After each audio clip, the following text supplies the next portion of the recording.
O'stipirlik uchun cho'qan. Yozuvchi professor doktor Abdurrashid Jalil Qarluq 2020 yili 4 ayning 21 kuni Tangirtaq köşesida e'lon qilingan. Uyg'urning ma'nosi uyushmaq, birlashmak ekanligi Uyg'ur cho'qqanlarga ma'lumliq. Hatto Şinjan'da Xitoy cho'qqanlarga ma'lumliqdir. Arab, Urdu va rus tillarida o'qiganlarning ushbu ma'nodan xabardor bo'lib bo'lmaganligi menga ma'lum.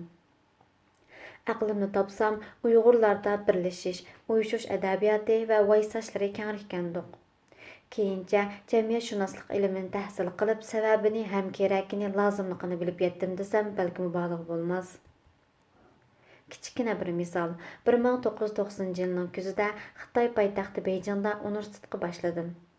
Sinfimizda vatanimizning har qaysi viloyatlardan kelgan 18 o'g'il va 7 qiz o'quvchi bor edi.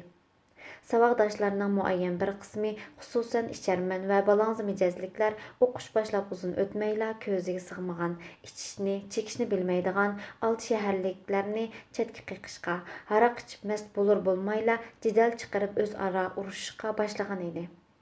Hatto qozoq va qirg'izlarni tuvan ko'rib bo'za qilish va saf tutib urishishmi oz emas edi.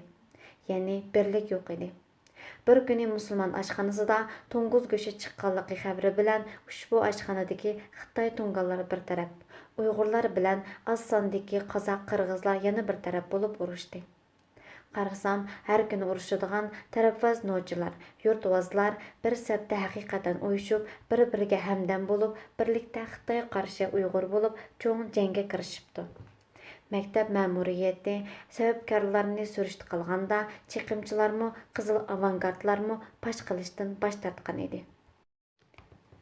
Demakki, jon manfaat, muqaddas qimmatlar tahdidga duch kelganda va buni haqiqatan idrok qilganda, biz va ular chegarasi keskin bo'lganda, kishilarda o'rtaq mudofaa uchun birlashish va uyushish tabiiy holda o'tirg'i chiqar ekan. 5-yil qirg'inchilik mezgilida to'liq qurollangan Xitoy armiyasiga qarshi qo'lda to'mirning sunuqi bo'lmagan, urumchiliklarning ko'ziga sig'maydigan 6 shaharlik ishlamchilar va harva so'rab tirikchilik qiladigan yigitlardek mardon jasoratning ishxonasining derazasida mukinib turib kuzatgan partiyalik qo'rqinchoq Uyg'urlarda millatiga hayronlik va umid tuyg'usini paydo qilganligini bevosita ulardan eshitgan edim. Kechikib uyg'ongan qo'rqinchoq ziyolilarimiz bilan ana shu tarixda Xitoyga hamkorlashgan Nurbekirga o'xshash munofiqlar. Kunimizda Xitoy fashistlari tarafidan qora quyoq jazolanmoqda.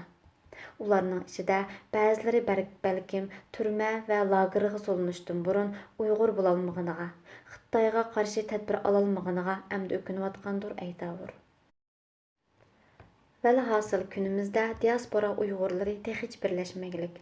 Hatto vatan millat davosida qurilgan Sharq Turkistonliklarning xalqaroliq cho'ng organi bo'lgan Dunyo Uyg'ur qurultayidagilar vatanimizda qirg'in boshlagan 2017 yili chet ellardagi butun kuchlarni birlashtirib qaytarib hujumga o'tish kerak bo'lgan paytda ichki urushni, siyosiy o'zgarishni paydo qilib, butun bir yilni g'avg'o bilan tugatdi. Xitoy bo'lsa chet ellardagi bu ahvoldan ustunlik bilan foydalandi va millionlarcha xalqimizni lagerlarga tiqdi, nomus va sharafimizni dafsanda qildi. Yomon emas ketib borgan qurultoy parchalandi. Oqibatda kim foyda oldi? Kim va kimlar murodiga yetdi?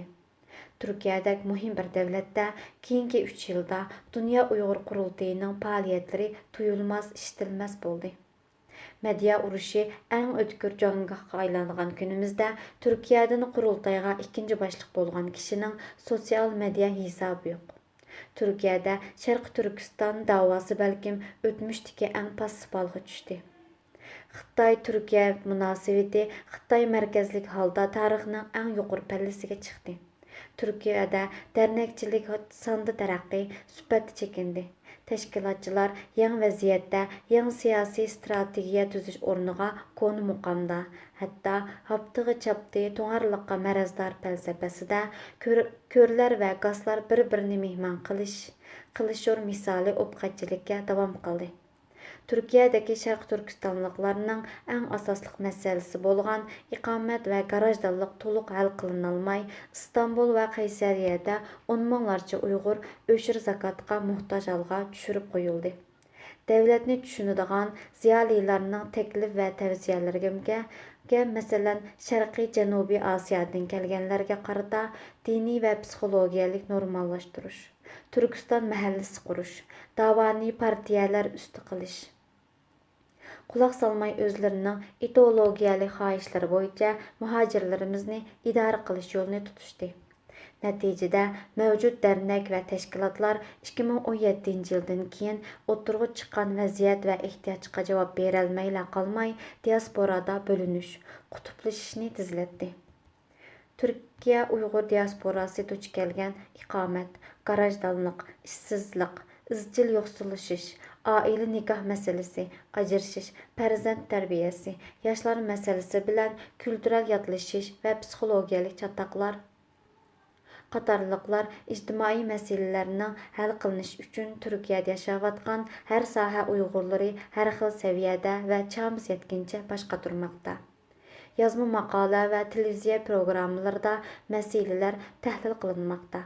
Muvofiq taklif va tavsiyalar bo'lsa o'tirib qo'yilmoqda.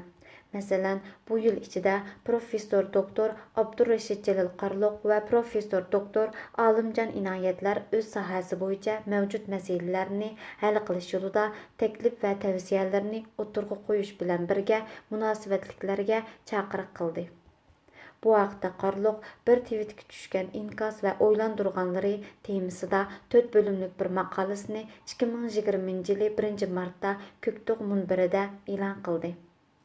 Bu maqolada Qarloq Turkiya Uyg'ur diasporasidagi masalalarning o'tirg'i chiqishi va realligini sotsiologiya nuqtasidan tahlil qilgandan keyin Turkiyadagi Sharq Turkistonliklarga vakillik qila oladigan, Turkiyadagi Uyg'ur diasporasining hamma masalalariga javob topishining qo'ydi bo'lib Turk davlati va siyosiy tashkilotlari bilan har xil saviyalik, natija olg'uchi uchrashuvlarni qila oladigan bir ust birlik, komitet, shura qurishning shart ekanligini o'tirg'i qo'ydi. Professor doktor Olimjon Inoyat apandim bo'lsa 2020 yili 1 aprelda Uyg'ur Akademiyasi tor bekitida Sharq Turkiston milliy ko'rishining yangi yuzlanishi temasida bir maqola e'lon qilib, keng qanotliq bir ust qurilmani hosil qilish kerak degan taklifni o'tirib qo'ydi. Shundaqla fidoilar ekranida Professor doktor Abdurrashid Jalil Qarloq 2020 yili 9 aprelda Turkiya Uyg'ur jamiyatida saqlanayotgan masalalar va hal qilish yo'llari temasida, Professor doktor Olimjon Inoyat 2020 yili 16 aprelda Sharq Turkiston milliy ko'rishining yangi yuzlanishi temasida televizorda atrofliq mulohaza yurgizdi va har ikki ziyoli Turkiyadagi Uyg'ur diasporasining har xil masalalarini hal qilish uchun cho'qim Turkiya Sharq Turkistonlik birlikidan iborat üst bir tashkilotni qurilishi kerakligini sharhlash bilan birga uning zarur va ta'xirsizligini qayta sharhladi. Ziyolilar bir millatning vijdonidir. Shundaqla jamiyatning sarkisi va sarxilidir. Sharq Turkistonlik ziyolilar mayli Uyg'ur va ya Qozoq, Qirg'iz, O'zbek, Tatar bo'lsin, hammasining milliy birlik va uyushi zarur da'vatqanligiga shahid bo'lib turmoqdamiz. Mesela ushbu birlikni qanday qilib ro'yobga chiqarish va amaliyotga tatbiqlashdir. Bizcha milliy mavjudiyatimiz duch kelgan g'oyat zo'r tahdid va mavjud buhronlar bizni birlashishga majburlayotgan eng chong va kuchli ittirguvchi omildir. Sharq Turkistondagi qirg'inchilik va dafsandichilik hech qanday bir jo'grafiyada va hech qanday bir millatda ko'rilmagandir. Bizning yurtimizda Xitoy kommunistlari faqatla irqiy va biologiyalik qirg'inchilik yurgizmayotidi. Fiziologiyalik, ekologiyalik va kultural qirg'inchilikni mos qadamlik holda davom qildiryotidi. Bizlar o'ynab cho'ng bo'lgan mahalla, yurt, duo qilgan 1000 yillik qabrgohlar, namoz o'qigan masjidlar bilan birlikda cho'ng bo'lgan do'stlarimiz, hatto oila a'zolarimizdan iz qolmayotidi. Ersiz qolgan oilalarda nomusimiz kirlatilmoqda. Narsida farzandlarimiz Xitoylarning qo'lida nobud qilinmoqda. Turma va lagerlarda millionlarcha millatdoshimiz chet ellardagi qarindoshlardan madad kutmoqda, umid kutmoqda.